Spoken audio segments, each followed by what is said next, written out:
Awesome. Well, good morning, church. Good morning. My name is Christian. I'm one of the pastors and elders here at Cornerstone. I get the opportunity to open up God's Word with you. We are in week 2 of our series on the Great Commission.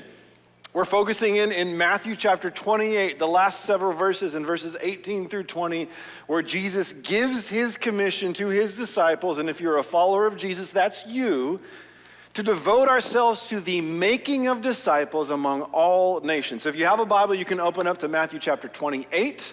If you need a Bible, some ushers would love to put one in your hands. A lot of the passages that I'll be going to will be up on the screens as well, so you can follow along that way as well.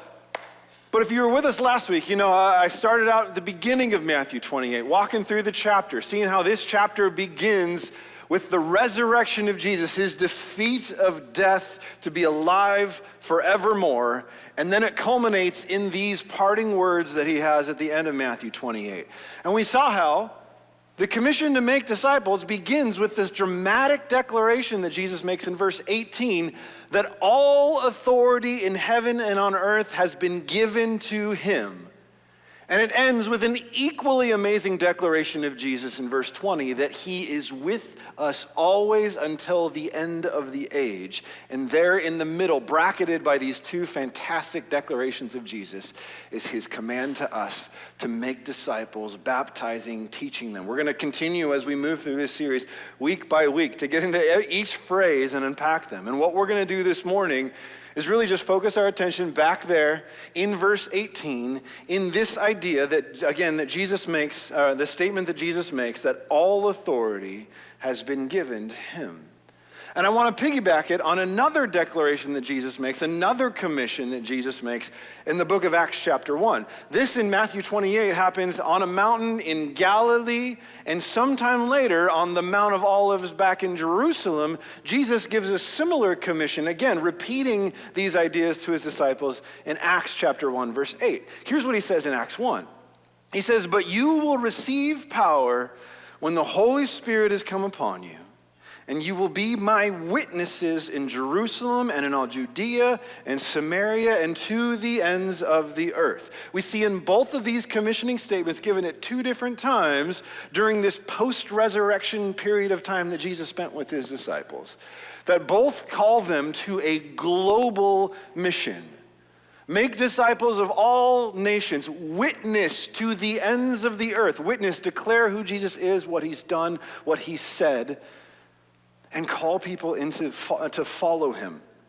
But we also see, and you probably picked this up, that these words, authority and power, come up in both of them, right? Matthew 28, Jesus refers to his authority, power, control over all things. And then in Acts 1, he says that we, his people, his disciples, will receive power when the Holy Spirit comes upon them. This happened at the day of Pentecost. You can read about that in Acts chapter 2.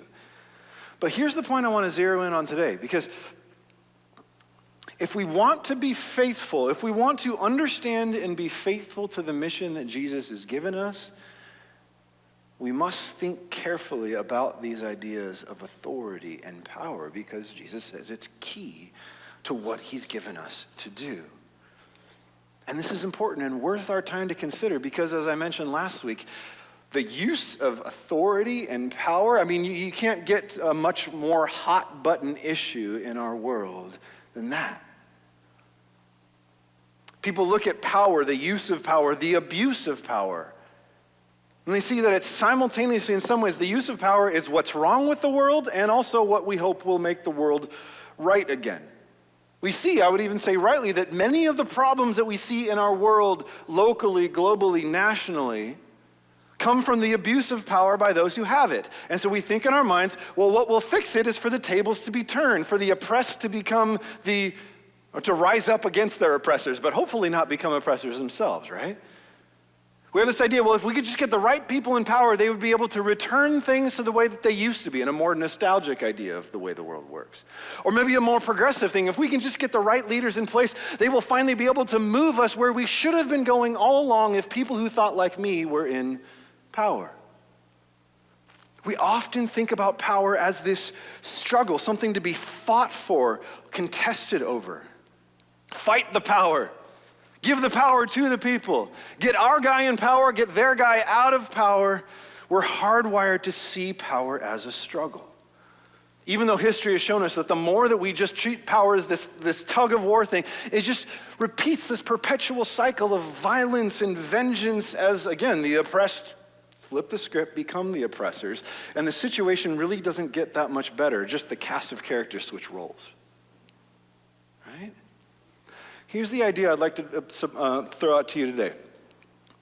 What if our notion that power is inherently about struggle, about tug of war, about fighting and contesting, what if that is the root of the problem? What if in rejecting the God who is the inexhaustible source of power and authority, all that we're left with is a twisted, hollowed out version of power and authority? This limited, fragile, there's only so much to go around kind of power that I have to guard and fight over. Like a pack of lions and hyenas fighting over the same carcass of some gazelle, right? Because it's the only food around in the desert, and if I let you have any, that means less for me. What if that's the problem? What if power, the way God intended it to function, is more about creativity and provision and blessing than control and contention and oppression?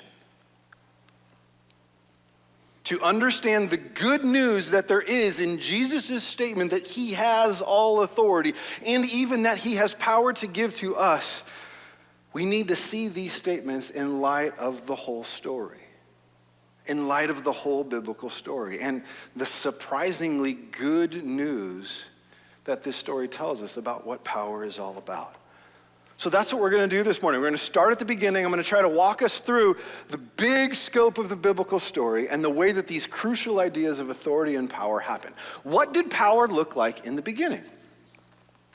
Well, again, what we see in creation is the fundamental first demonstration of power in the world is God saying something and it coming into existence. Expressing his power through the authority of his word. He authors the world by the authority of his words.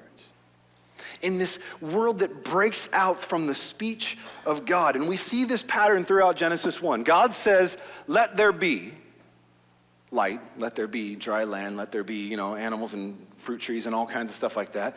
And it was so. He says it and it comes into being.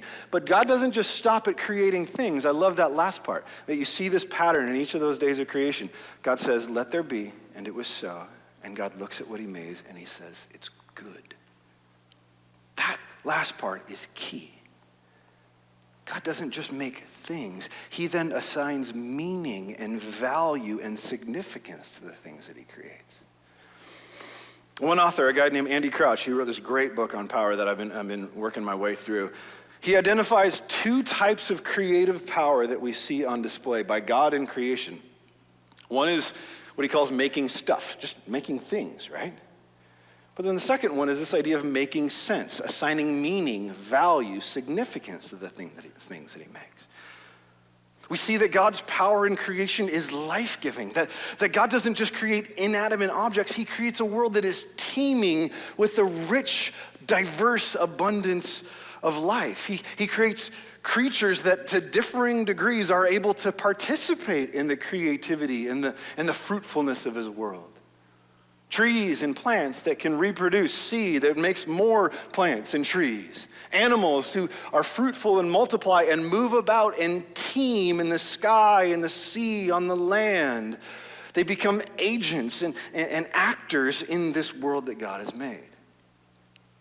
And then the crowning achievement of God's creation is when he makes humans in his image.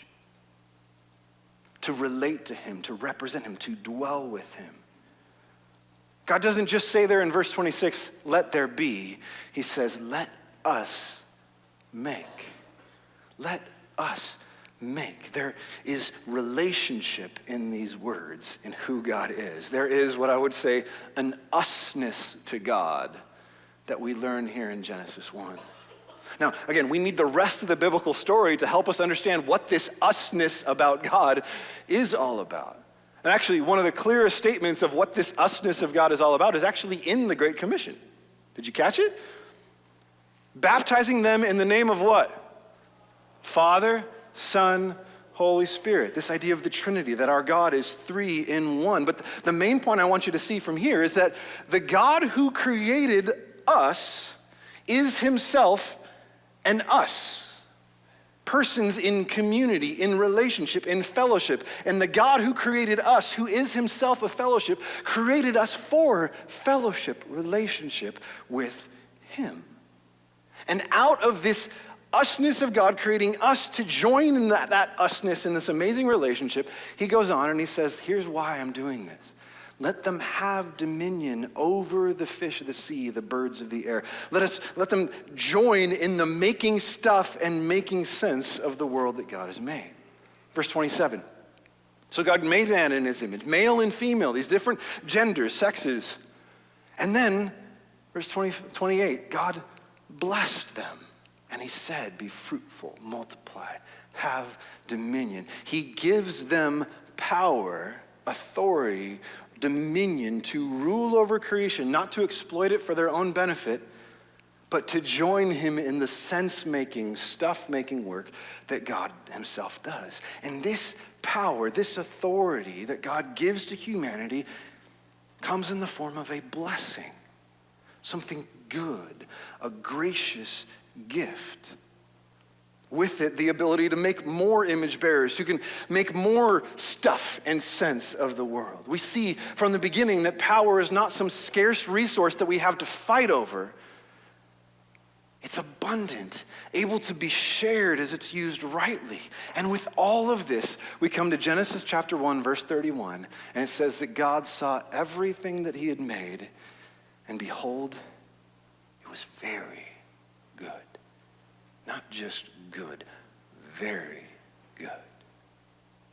Some commentators, and I tend to agree with them, they see in this phrase very good, not just a statement of God, but a purpose statement. Like the purpose of making humans in his image and giving them power to join him in making stuff and making sense out of the world is to take the good world that God made and develop it into something very good. That's our task as humans. To take the good stuff that God's made and develop it into greater things. Not because we're greater than God, but because of the power that he's given us. Like, think about it. God created wheat. He created grain. But then he made humans in his image who could cultivate that grain and grow it in crops and harvest it and separate the good grain from the chaff and grind it into flour and mix it with yeast and water and salt to make bread. Grain is good. Bread is very good. Right? Even you gluten-free people, praise God for the ways to cultivate and develop grain without gluten so that you can enjoy the goodness of it, right? And it's getting better, right? That's what I keep hearing. The old stuff tasted like cardboard, or tasted like those wafers we have in the communion packets, right? The new stuff's getting better, right? Think about it. God created sound. He gave us these things called ears to hear and make sense of sound. He gave us a mouth.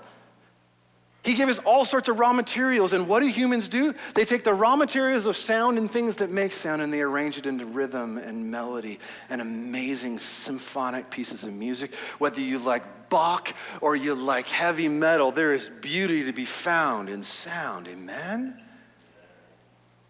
Part of our task as humans is to take the good things that God has made and make them very good. So here's the pattern of power that we see here in creation. God acts in power in creation, demonstrating his authority as king. He rules over all. He's the source of everything. And then God calls humans to partner with him by using the power he gives them to bring blessing to the world.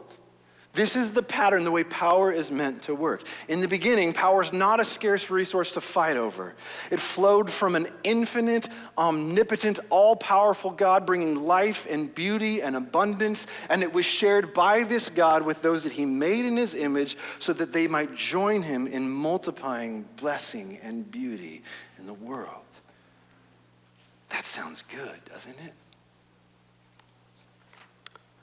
That's even the point, I would say. As they lived rightly under God's authority, they would know how to rightly use their authority. That was the point of the command that we see in Genesis 2. God says you can eat from any tree except this one tree, because if you eat from it, you'll die. It's a call to trust. Will you trust God as king? Will you use the power he's given you, not according to what seems good to you, but according to good and evil as God defines it? As God is the one who defines what is true and good and beautiful. In the beginning, we see that power is something abundant and shareable and able to grow and increase as it is used rightly by those who have it.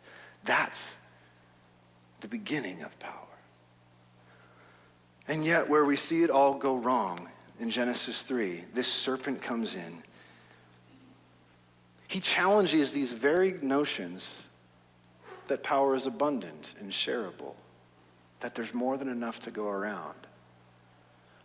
He challenges the very notion that God in his power can be trusted. You won't, did he tell you you would die? That won't happen. Why would he tell you that? Could it be that he's holding back from you?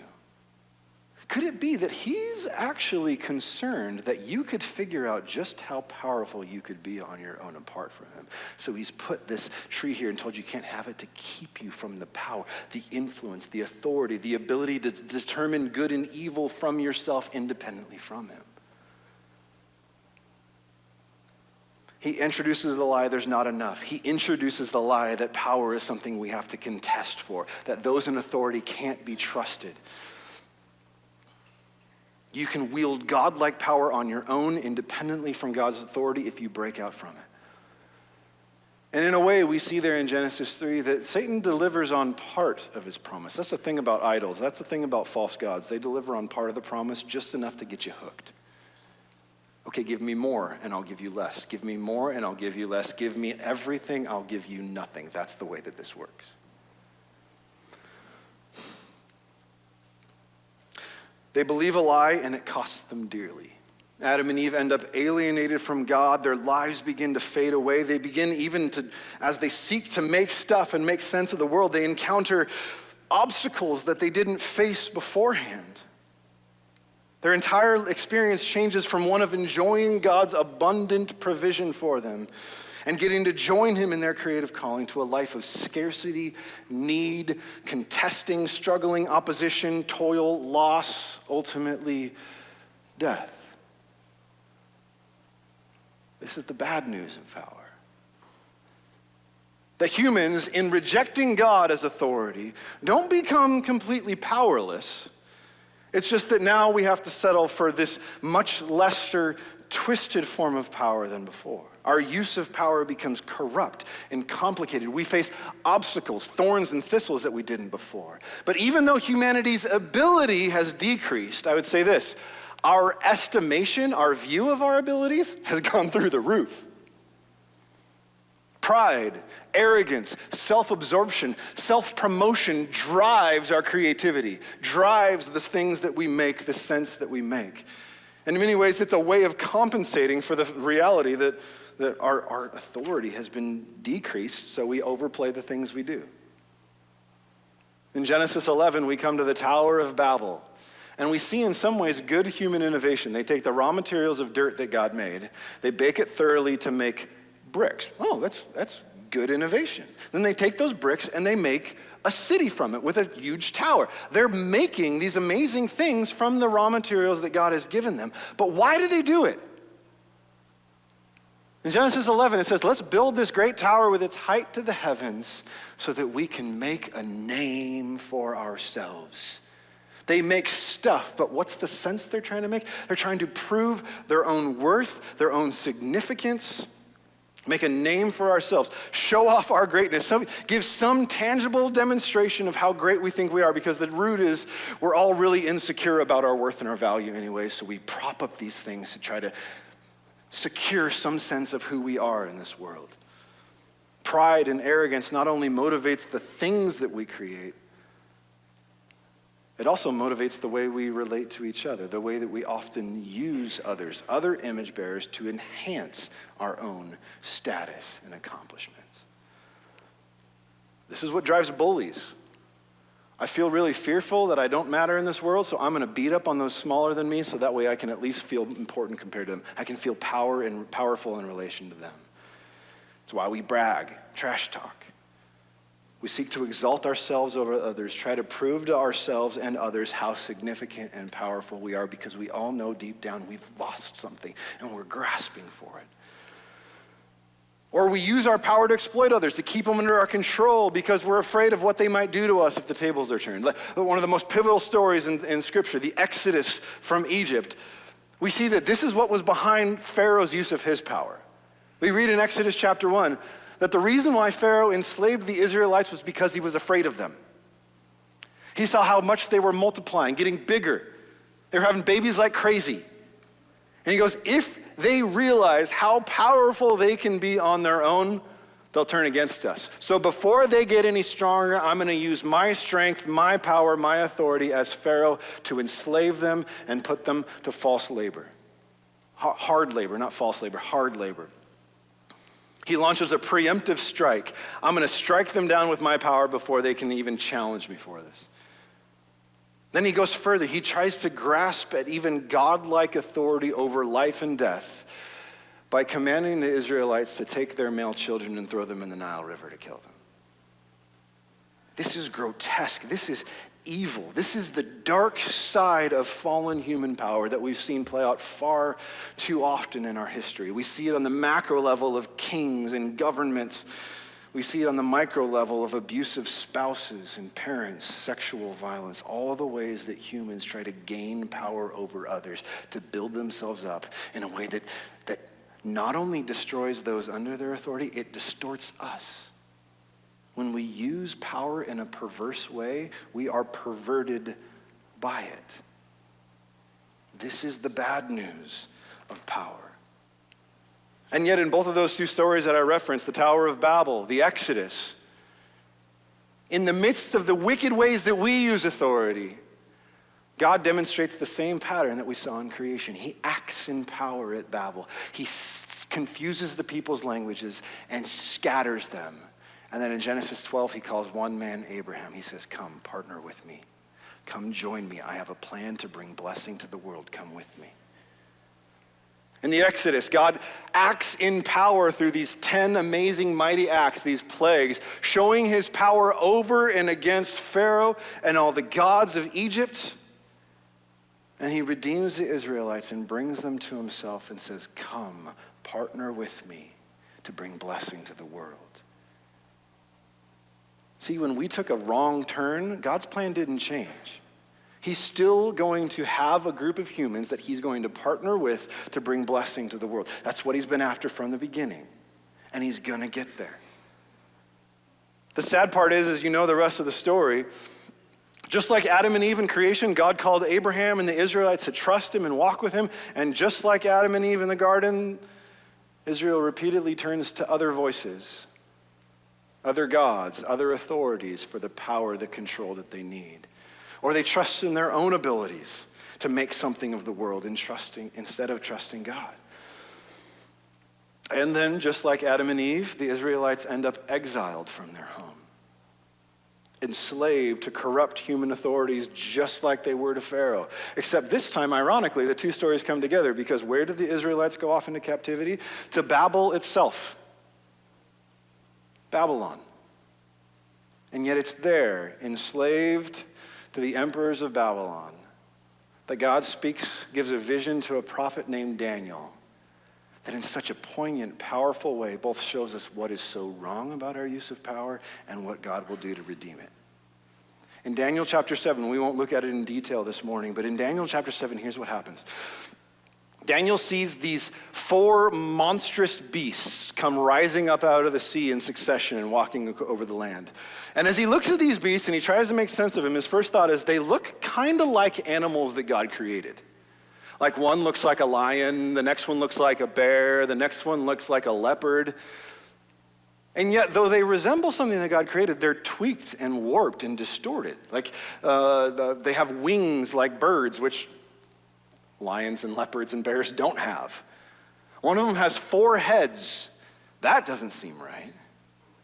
One of them has 10 horns on its head, and one of the horns has eyes and a mouth, and it can talk. These are monsters. These are distorted, warped, twisted versions of what God has made. They're monsters. And then, when the angel explains to Daniel later on what this vision means, he says, you know what these 4 beasts are? These are 4 human kings or kingdoms. In many ways, this vision of these terrifying beasts, they're a view, they represent what human rulers have become. Rather than taking the good world that God made and joining him and making it very good, their perverted use of power has brought destruction to those under their rule, and it has distorted them to such an extent that they become these monstrous misrepresentations of what God intended for humanity. And yet it's at this point that this same pattern that we've seen plays out. In Daniel 7, God acts in power. The last beast, the most terrifying one of all, that Daniel couldn't even describe in any terms of something God had made. He just said it's terrifying and terrible, and it crushes everything. That beast is killed in God's presence, and its body is burned, a judgment from God on its misuse of God-given human authority. And then look what happens in verse 13. Immediately after the death of that 4th beast, he says, I saw in the night visions, and behold, with the clouds of heaven there came one like a son of man, and he came to the Ancient of Days and was presented before him. One like a son of man, which basically just means he looked human. He looked like a human man. And after the parade of these monstrous, beastly kings goes by, I'm sure Daniel's like, wow, this guy looks refreshingly normal. He looks like what God intended. And look what happens. Verse 14. To him, to this Son of Man, was given dominion and glory and kingdom, that all peoples and nations and languages should serve him. His dominion is an everlasting dominion which shall not pass away, and his kingdom one that shall not be destroyed. This Son of Man, this human right king, doesn't even have to fight against the 4 monsters. He's given the kingdom by God. Ding, ding, ding. Does this sound like what Jesus says in Matthew 28? All authority in heaven and earth, I fought him for it. No, it's been given to me by my Father in heaven. But here's the interesting thing. Later on in verse 27, as again the angel is explaining what all of this means, look at the way he interprets this thing. He says, and when this happens, the kingdom and the dominion, the greatness of the kingdoms under the whole of heaven shall be given to who? To the people of the saints of the Most High. Get this is really important. In the vision that Daniel sees, there is a singular human given the kingdom by God. But then, as the angel explains it, this singular human's rule is expressed through the people of the saints of the Most High. Do you see what's going on here? The people of God join in the rule of God's king. They are not oppressed or exploited by this king. They don't fight him over his authority. They don't fight him for control. They acknowledge his authority over them, and then they participate with him in ruling, in exercising that authority. They flourish under his rule in partnership with God. Does this not sound like what God intended for humanity in the beginning? Here's the big point I've been building to this whole time. In Matthew 28, verse 18, when Jesus says, all authority in heaven and on earth has been given to me, I think he has Daniel 7 in mind. I am the one, this Son of Man, not a corrupt, twisted, monstrous human ruler. I am this one rightly human, given the kingdom by my Father to rule forever. He's saying, I'm that Son of Man, which is also why throughout the Gospels, the title Son of Man is the most frequent way that Jesus refers to himself. In many ways, you can look at the entirety of Jesus' life and ministry and say that Jesus saw Daniel 7 as the backdrop for everything that he was doing. This is why the ideas of authority and power keep coming up in Matthew. If you're familiar with this book, you know one of the first things that people recognized about Jesus was that there was an authority to his teaching that they hadn't seen before. He taught God's word as one who had authority. In his miracles, Jesus was not just doing gracious acts to help hurting people. He was doing that. But in his miracles, delivering from sickness and demons and even death, Jesus was demonstrating his power, his authority to bring life and healing and blessing in place of what's been broken and gone wrong. People flourished under his rule. Jesus revealed that he's not just a new lion or hyena here to fight for this over the same hollowed out carcass of the twisted ways that we use power. He came to demonstrate a fundamentally different kind of power. The creative, restorative, life-giving, peace-bringing power of God. That's the kind of king that this Jesus is. That's why, surprisingly to many of us, Jesus never tried to directly confront the powers of his day. You notice that? He grew up under the thumb of the Roman Empire, and he, as the one with all authority in heaven and on earth, never directly confronted Caesar. Why didn't he go after worldly power? He didn't need it. He wasn't looking for it. He didn't need that kind of power. He did confront the religious leaders of his day, mainly because they were claiming to exercise authority on God's behalf. But what Jesus saw coming from their authority was that people were weighed down and burdened by it. Their rule didn't bring life and blessing to people. In many ways, it was much more about building their own status and significance, trying to make themselves look bigger, than it was about bringing blessing to others. And two of the boldest claims that Jesus makes, both about the authority that he has, he also describes how differently he uses authority than all who've come before him or after him. In Matthew 11, I referenced verse 27 last week. We'll pick up there. Matthew 11, verse 27, partway through Jesus' ministry, already he has an awareness of the authority that God's given him. He says, "All things have been handed over to me by my Father. No one knows the Son except the Father, and no one knows the Father except the Son, and anyone to whom the Son chooses to reveal him." Whoa. Okay, all things have been given to you by the Father, and Jesus, you're even in control of who knows God or not? That's a lot of power. Can he be trusted with that kind of power? Yeah, look at what he says his power does. Verse 28. "So in light of the fact that I have all things, they've been given to me by my Father," he says, "Come to me. Come to me. If you're weary and heavy laden, if you're weighed down by those in authority over you, if you're weighed down and weary by your attempts to try to exercise authority over others in the right way, if you're weighed down and weary by all the way it seems like every relationship inevitably ends up as some sort of power struggle, he says, my power doesn't work like that.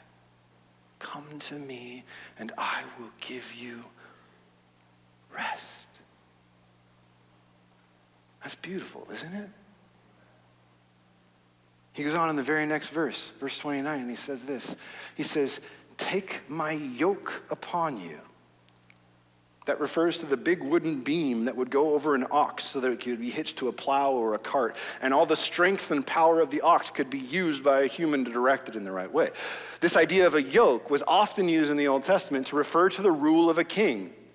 His power, his authority over people. So even in saying, "Take my yoke upon you," Jesus again is declaring his authority over us. He says, "I am God's king. I am king, and I am calling you to come under my authority. Take my yoke upon you." But if you do that, you know what you'll find? My yoke's easy. I'm not here to weigh you down. I'm not here to exploit you for my benefit. I am here to share the benefit, the blessing of my rule with you. You will find rest for your souls, Jesus says. This is such good news. And he says, "Take my yoke upon you and learn from me."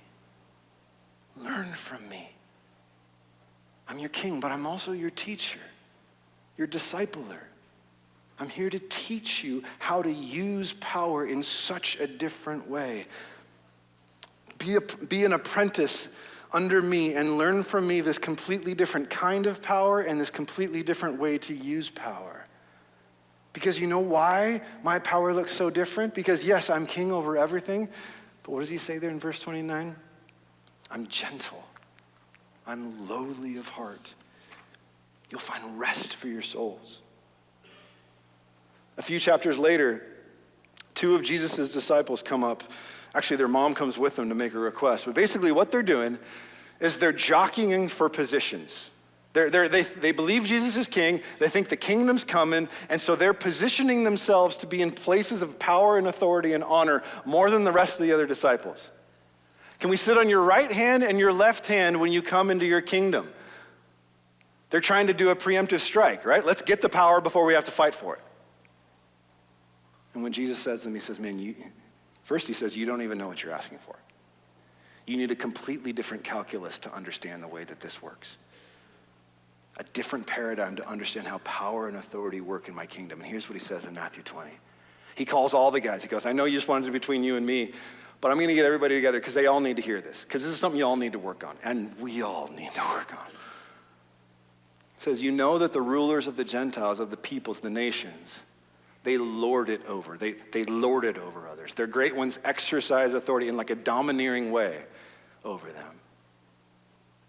But it shall not be so among you. Whoever would be great among you must be your servant. And whoever would be first among you must be your slave. Whew. Why? Even as the Son of Man did not come to be served, but to serve, and to give his life as a ransom for many. Jesus says, again, with that title, Son of Man, he says, I am that human king, that forever king from Daniel 7. I have the authority as God's king, but my authority looks different than all who came before me or after me. I have all authority in heaven and on earth, but I don't use that authority in self-serving ways, but in self-sacrificial ways. And if you want to know what true status, true power looks like in my kingdom, it comes in the form of humility and service. That's how power works in my kingdom. That's the example I've set for you. I did not come to be served, but to serve and give myself as that rescuing sacrifice, that ransom for many, so that we can be free. What I want you to see as we're, again, week 2 of this series of looking at this Great Commission. In the Great Commission, we see the same pattern play out that we've seen from the beginning. The risen Jesus declaring his authority as God's king over all heaven and earth. God has acted in power in the death and resurrection of Jesus. And now, in the Great Commission, he is calling humans, you and I, to partner with him by using the power that he gives us to bring blessing to the world. That's the point. I have all power. Now go and make disciples of all nations. Tell and teach them of the good news of my authority, of my rule. Call them to come, take up my yoke, learn from me. Acts 1:8. Again, you will receive power, authority when the Holy Spirit comes upon you, so that you can be witnesses to this radically different way of power to the ends of the earth. A mission of global witness and discipleship based upon the power of Jesus that he shares with us through the Holy Spirit. That's the big idea. Let's take a couple minutes and just think through this applicationally. What does this mean for us? Not just to believe this is true about Jesus, but to learn from him. If we are going to get serious, I mean this, if we are going to be serious about the mission that Jesus has given us to be disciples and make disciples, then each of us need to seriously grapple with Jesus' understanding of power and authority, because his way of using power does not come naturally to any of us. I don't care how long you've been a Christian.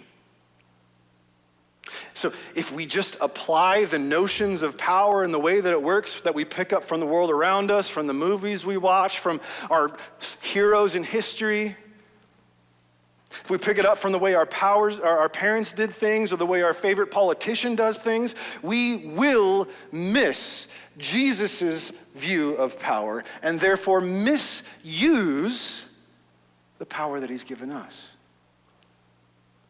This is why we're going to keep hitting this.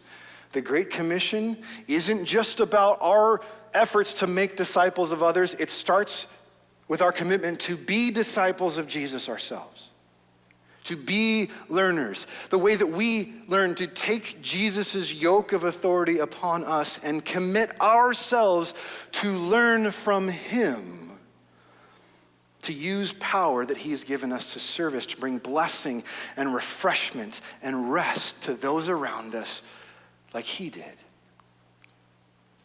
Jesus is the Daniel 7 king who shares his rule with his people. He's also our teacher who says, come learn from me. I need to not only give you power, I need to teach you how to use it rightly. When we look at the end of God's story, the new beginning, when Jesus returns and he acts again in power to banish all evil and death and make everything new, we see again that same pattern that we've seen from the beginning. As God empowers humans to partner with him in extending an increasing blessing in the world. We won't go there this morning, but in Revelation 21, we see this beautiful vision of this new city, this new Jerusalem it's called. A city that doesn't even need the sun to shine up because God himself gives light to the city. And toward the end of Revelation 21, we read that even in this new world, all things made new, God ruling as king over all, there are still kings of the earth, human rulers who rule and exercise authority in different places. And what they do is they bring the glory and honor of the nations into this city. The glory and honor of the nations. I would say what we see here in Revelation 21 is the most amazing show and tell presentation in history. This is where humans, renewed, redeemed, rulers who represent God rightly, they bring the things that humans have made with the power and resources that God has given him, and almost like a bunch of really happy kids going to a dad who they know loves them and adores them, saying, look what we made with what you gave us. That's what eternity is going to be like. Partnering rightly with God, making stuff, making sense, making beauty and blessing of the world that he's made and will renew. It will continue forever. That is a beautiful vision, and one day it will be a reality. There's much more, of course, that we can say and need to learn, but I would say this to you. Wherever you're at today, new disciple of Jesus, old disciple of Jesus, not yet or not sure if you are a disciple of Jesus, we all need to realize that the authority and power and the way Jesus exercised it and spoke about it is foreign to all of us. As descendants of Adam and Eve, our ongoing wrestle with sin means that even when we try to use authority rightly, we will still have the tendency to misuse it, to get it wrong, even mistreat those who are under our authority. This, again, church, is why it's so important that we understand that the gospel message is not only a message to be believed, it is a way of life that we are called to follow. The gospel itself is a call to discipleship. Jesus says to all of us, come, learn from me. Learn from me what this looks like. Jesus is way better than us at this whole power thing. In large part because, as he says, he's gentle and lowly of heart, and that doesn't come naturally to any of us, at least not yet. So the call, the application from this message is this: let's learn from him. Let's be students in the way that Jesus brings blessing and service through power.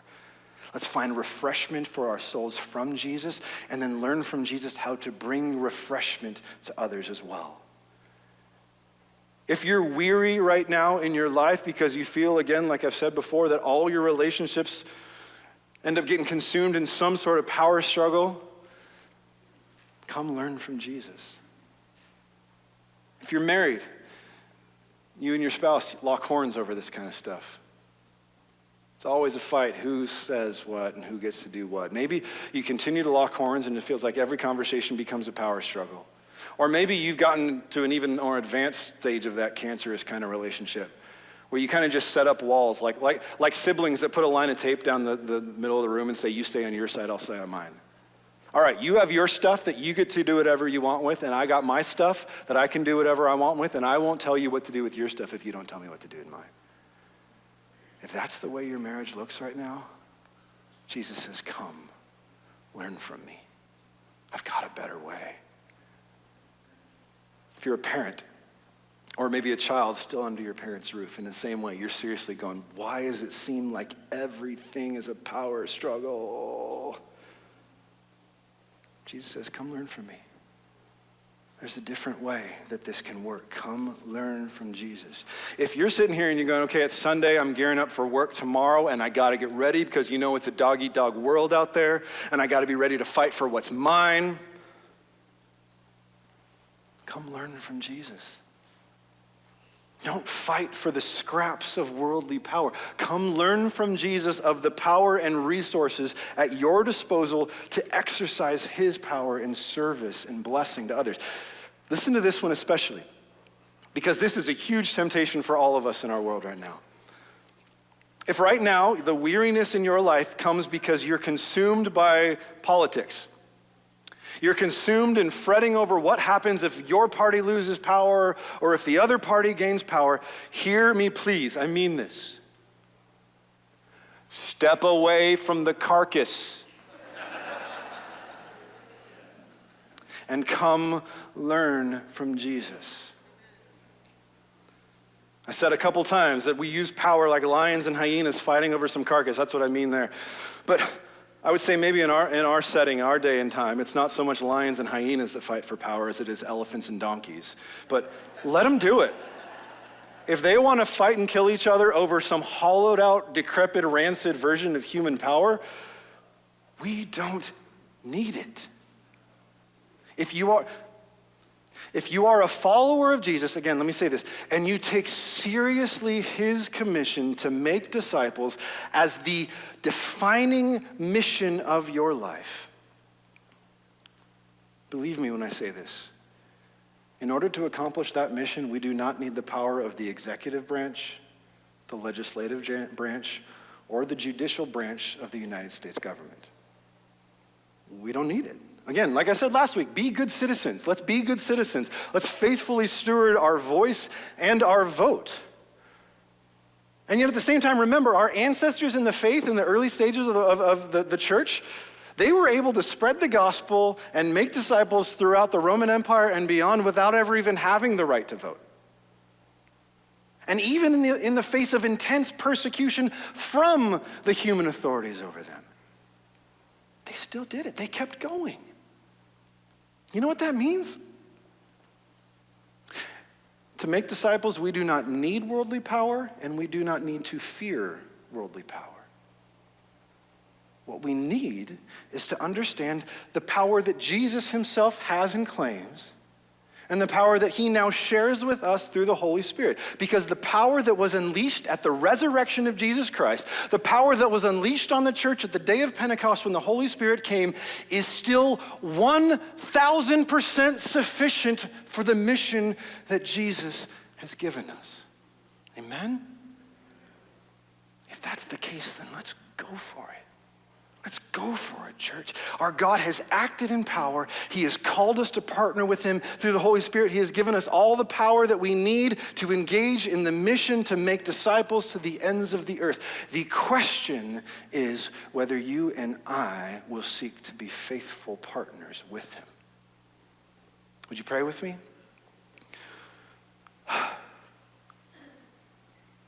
Jesus, if anything that I've said has come across in people's minds as being heavy-handed with the authority that I have right now as a teacher, as a pastor, elder here, Lord, forgive me for that. That is not my intention. I acknowledge I am a student, a learner from you. I want you to teach me how to even use the authority of this role within this spiritual family rightly in a way that brings blessing and flourishing to your church. Jesus, would you convict us of the way that we have idolatrously clung to other forms of power, either that we can make for ourselves or that we could seek from others, rather than trusting and believing all authority in heaven and on earth has been given to you. You have given us power through your indwelling Holy Spirit that we might join you. Would you make us faithful students in your school of using power in such a different way? We ask this in your name, Lord Jesus. Amen.